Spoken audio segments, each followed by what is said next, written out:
There are churches like that. But the president is saying that irrespective of the size of your church, you have to be 100 at a time. You understand? But the president never gave restrictions on the NIA.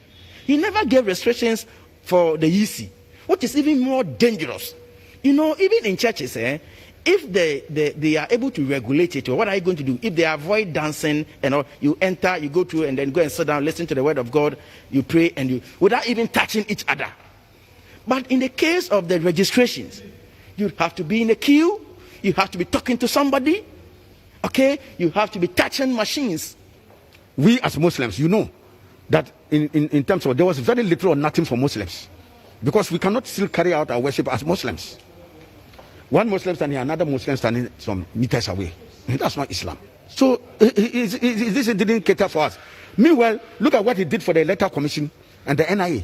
Virtually, he made nonsense of the restrictions that we are talking about. And they come from morning from 7 a.m. to 5 p.m.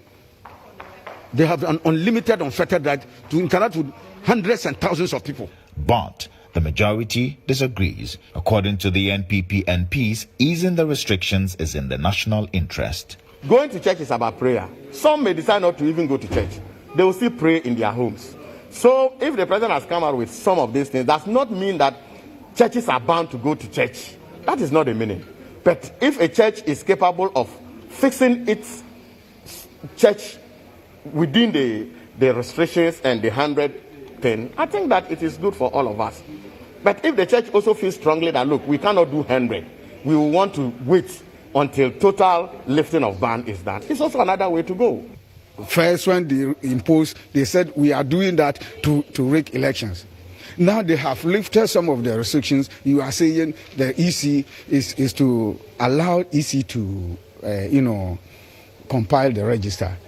Yeah, we agree on that score, if that is their mind. But how about the churches? Do they hate the churches too? If they hate the churches not to go to church, people not to go worship God, they should let us know.